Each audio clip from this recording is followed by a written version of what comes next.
Hello everyone. चलिए देखिए, ये यूपीपीसीएल एग्जीक्यूटिव असिस्टेंट का जो पेपर हुआ है हम उसकी बात करने वाले हैं। और ये आपका 22 नवंबर के सेकंड शिफ्ट का पेपर है। तो कुछ पैटर्न बेसिकली मैं आपको बताने वाला हूँ। पूरा कंप्लीट क्वेश्चन तो मिलना इतना आसान नहीं होता है, तो यहाँ पर पैटर्न आपको पता चल जाएगा, साथ ही साथ कुछ क्वेश्चंस पता चल जाएंगे। तो आप उस पैटर्न को फॉलो करके आगे के क्वेश्चंस के लिए प्रिपेयर हो सकते हैं। जैसे पहले क्वेश्चन की अगर हम बात करें तो यहाँ पर एक क्वेश्चन आपको देखने को मिल रहा है कि इत्र का आविष्कार किसने किया। तो ये अस्मत बेगम इसका सही आंसर है, ध्यान रखिएगा। इत्र नगरी किसको कहते हैं, कन्नौज को कहते हैं, वो आपको पता होगा। ठीक है, तो ये कुछ क्वेश्चन इस तरीके का बेसिकली देखने को मिला होगा। इसके बाद एनएनपी के बारे में पढ़ के जाइएगा। 5 ईयर प्लान्स बार बार पूछ रहा है, इसके बारे में भी आप थोड़ा सा गो थ्रू करके जाएं। क्लियर। और पंचायती राज व्यवस्था, इस तरीके से यहाँ से क्वेश्चंस काफ़ी पिक कर रहा है। अच्छा, इस वाले सेट पे अगर हम बात करें बेसिकली तो कोडिंग डिकोडिंग के मैक्सिमम हैं क्वेश्चंस। क्लियर। कोडिंग डिकोडिंग के ज़्यादा क्वेश्चन है, डिसिमिलर वाले जो क्वेश्चन रहते हैं वो ज़्यादातर देखने को मिले।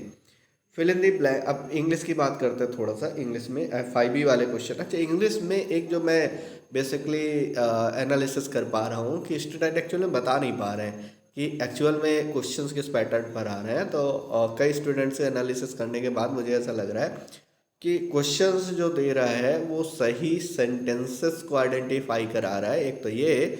और दूसरा ये है कि 4 सेंटेंसेस देकर के उनमें से कौन सा करेक्ट हो सकता है या किसी मीनिंग के बेस पर कौन सा सेंटेंस करेक्ट हो सकता है, इस तरीके के क्वेश्चंस ज़्यादा बन रहे हैं। तो इस पर थोड़ा सा आप वर्कआउट करिएगा, ये इंपॉर्टेंट सेगमेंट है। इसके बाद एडियम्स के क्वेश्चन है, साइनो एंटो के क्वेश्चन है। ठीक है, वन वर्ड सब्सटीट्यूशन नहीं आ रहा है, ध्यान दीजिएगा।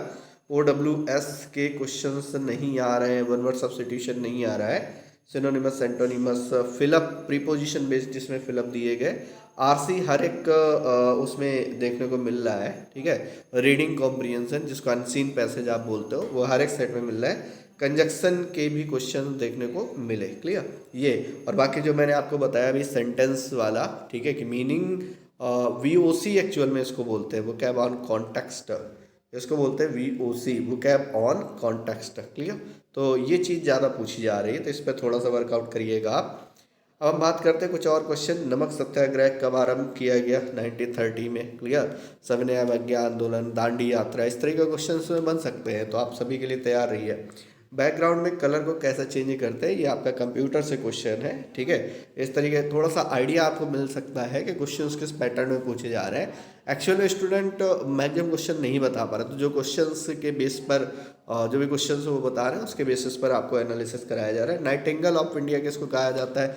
सरोजनी नायडू को आप जानते हैं। मैटरनिटी से एक क्वेश्चन देखने को मिला, मैटरनिटी से। और इसी तरीके तत्सम तद्भव के 5-6 क्वेश्चन देखने को मिल रहे हैं, तो इस पर का वर्कआउट करके जाइए।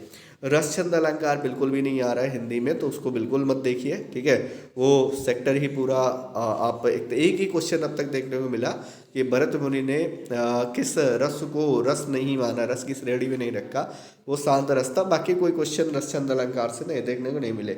मुहावरे और लोकोक्तियाँ ढंग से पढ़ लीजिए, किसी कल की सेकंड शिफ्ट में ढेरों क्वेश्चन मुहावरे और लोकोक्तियों से थे। विलोम है, पर्यायवाची है। ठीक है, शुद्ध अशुद्ध वाक्य, ये भी लगभग लगभग हर एक सेप्ट में देखने को मिल रहा है। रसचंद अलंकार बिल्कुल भी नहीं पढ़ना, इनको क्रॉस कर दीजिए। आर्टिकल 360 के बारे में यहाँ पर डिस्कशन हुआ है, कोई क्वेश्चन इससे भी इस पर बेस्ड रहा होगा, उसको देख लीजिएगा। ये कुछ इस तरीके क्वेश्चंस स्टूडेंट के द्वारा बताया गया क्वेश्चन है। ठीक है, तो ये डिफरेंस के बेस पर कैसे सॉल्व कर सकते हैं आप वो देख लीजिएगा। लोकसभा राज्यसभा के सदस्यों की एज लिमिट क्या होती है, किस समय तक वो अपने पद पर रह सकते हैं? ठीक है, तो लोकसभा की अगर बात करेंगे तो 5, यहाँ पर आप इनको देख लीजिएगा। अच्छा, इसमें एज लिमिट किस बेसिस पर पूछी गई, ये चीज़ ध्यान दीजिएगा कि टोटल कार्यकाल कितना होता है, या फिर एक बार नियुक्त होने पर कितने समय तक वो अपने पद पर रह सकते हैं। ठीक है, तो ये ध्यान दीजिएगा। इसके बाद ये भी आपका इस तरीके से नंबर सीरीज बहुत ज़्यादा आ रही है रीजनिंग में अगर बात करें तो। आर्टिकल 127, इसके बारे में डिस्कशन कर लीजिएगा। कोडिंग डिकोडिंग मैंने पहले बता दिया, मैक्सिमम क्वेश्चन आ रहे हैं। रैंकिंग नहीं पूछ रहा है, क्लॉक नहीं पूछ रहा है, कैलेंडर नहीं पूछ रहा है, सिलॉक्स नहीं पूछ रहा है, तो ये थोड़ा सा टॉपिक इनको इग्नोर करिएगा। इसके बाद एक बात करते हैं, ये है आपका कौन सा ब्लड रिलेशन, यहाँ से क्वेश्चन है नंबर सीरीज से। अल्फ़ाबेटिकल सीरीज से है। तो ये थोड़ा सा आपको आइडिया लग जाएगा कि पेपर क्वेश्चन का पैटर्न, क्वेश्चन कहाँ से आ रहे हैं, किन टॉपिक्स पर फोकस करना है, वो थोड़ा सा देख करके जाइएगा। बाकी कोशिश रहेगी मेरी कि कंप्यूटर पर अब थोड़ा सा पूरी सीरीज बना दूँ आपको, जो भी क्वेश्चन अभी तक आए हुए हैं, तो थोड़ा सा बेनिफिशियल हो, चूँकि जब तक कंप्यूटर का सेक्शन नहीं क्लियर होगा तब तक आपको प्रॉब्लम आएगी। देखिए, इसके अलावा टेलीग्राम चैनल जरूर ज्वाइन कर लीजिए, इंग्लिश विद पुष्पेंसर नाम से है, ठीक है। और इसके साथ ही साथ आप दूसरा काम भी कर सकते हैं, चैनल को जरूर सब्सक्राइब कर लीजिए, ताकि आगे के जो भी अपडेट्स हैं उसके लिए आप कम समय में बेहतर आपको अब डिटेल चीज़ें मिल सके, पैटर्न मिल सके, क्वेश्चंस मिल सके, क्लियर। उसके लिए चैनल को जरूर सब्सक्राइब कर लीजिए, ताकि आपको नोटिफिकेशन प्रॉपरली मिलता रहे। तो फिलहाल बंधु लेते हैं इजाज़त, मिलेंगे नेक्स्ट वीडियो में, ठीक है। और तब तक के लिए आप सभी को जय हिंद, थैंक यू।